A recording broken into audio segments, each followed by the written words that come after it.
بعد أعوذ بالله من الشيطان الرجيم بسم الله الرحمن الرحيم ولو أن قرآنا سيرت به الجبال أو قطعت به الأرض أو كلم به الموتى بل لله الأمر جميعا صدق الله العظيم۔ معزز سامعین، سورۃ رعد کی آیت نمبر 31 کا درس ہوگا۔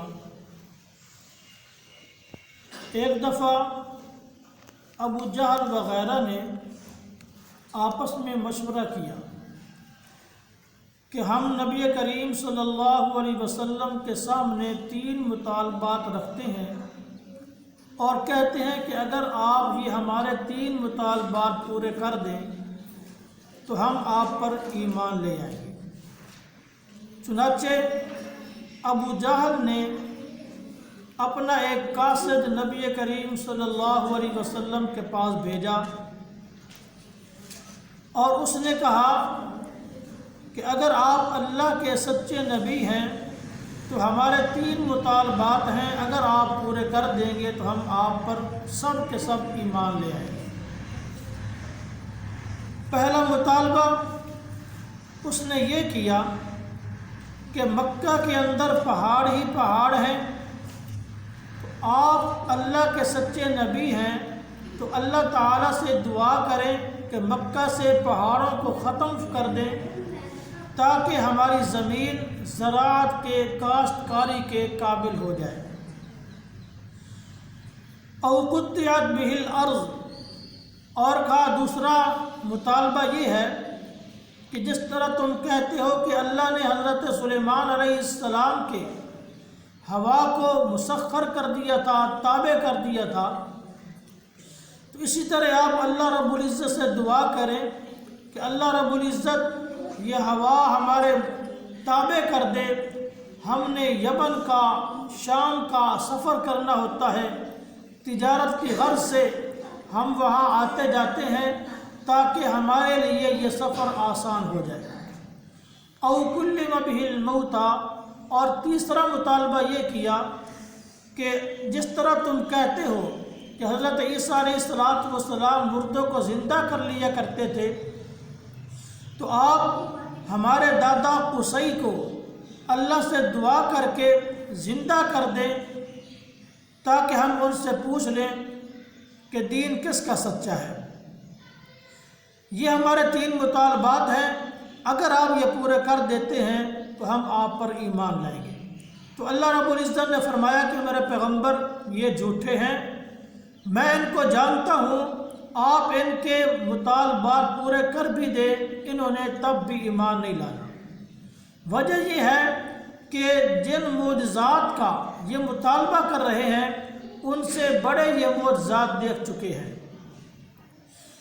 انگلی کے اشارہ سے چاند کا 2 ٹکڑے ہو جانا یہ کوئی کم معجزہ نہیں ہے، بڑا حیران کن معجزہ ہے۔ اسی طرح ابو جہل کے ہاتھ میں کنکریوں کا بولنا اور کلمہ شہادت پڑھنا یہ بڑا حیران کن معجزہ ہے۔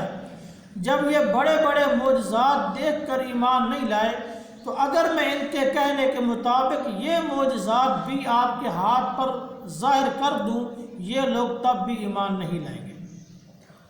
بل للہ الامر جمیعا، فرمایا ساری کائنات پر اللہ کا حکم چلتا ہے، وہ جو چاہے کر سکتا ہے۔ افلم ییأس الذین آمنوا ان لو یشاء اللہ، جب مسلمانوں نے یہ مطالبات سنے تو مسلمانوں کے دل میں یہ خواہش پیدا ہوئی کہ اگر ان کے مطالبات کو پورا کر لیا جائے تو یہ لوگ ایمان لے آئیں گے۔ تو اللہ نے فرمایا کہ یہ صحابہ کرام اب بھی ان پر مطمئن ہیں کہ یہ کافر لوگ ایمان لے آئیں گے، حالانکہ انہوں نے بڑے بڑے معجزات دیکھ کر بھی نبوت کا انکار کیا ہے، تو ان سے ایمان کا لانا اس پر امید نہیں رکھی جا سکتی۔ اگر اللہ چاہتا تو سب کو ہدایت دے دیتا، لیکن اللہ کا یہ قانون نہیں ہے کہ زبردستی کسی کو ہدایت دے، بلکہ اللہ نے 2 راستے دکھا دیے ہیں، جنت والا اور جہنم والا۔ پھر انسان کو اختیار دیا ہے کہ جو راستہ اپنانا چاہے وہ اپنا سکتا ہے۔ آگے فرمایا کہ یہ کافر ان پر ہمیشہ کوئی نہ کوئی مصیبت نازل ہوتی رہے گی یہاں تک کہ اللہ کا وعدہ آ جائے گا۔ تو جنگ بدر میں ان پر مصیبت نازل ہوئی، ان کو شکست فاش ہوئی، اور کئی جنگوں کے اندر ان کو ذلت کا سامنا کرنا پڑا، اور حتیٰ کہ پھر وہ وقت آیا کہ اللہ رب العزت نے مکہ مسلمانوں کے ہاتھ میں دیا، جس مکہ سے ان مسلمانوں کو نکالا گیا تھا، وہ وقت آیا کہ یہ مسلمان فاتحانہ انداز میں مکہ میں داخل ہوئے، اور اس وقت سارے کے سارے کافر لوگ ہاتھ باندھ کے کھڑے ہوئے تھے۔ ان اللہ لا یخلف المیعاد، اللہ رب العزت نے وعدہ فرمایا کہ میں مکہ تمہارے ہاتھ میں دوں گا، تو اللہ نے وہ وعدہ پورا کر دکھایا کہ مکہ فتح ہوا، اور جو ہے مکہ کے اوپر اور بلکہ پورے عرب پر اسلامی پرچم لہرایا گیا۔ تو اللہ رب العزت نے اپنا وعدہ پورا کر دکھایا۔ اللہ عمل کی توفیق نصیب فرمائے۔ وما علینا الا البلاغ۔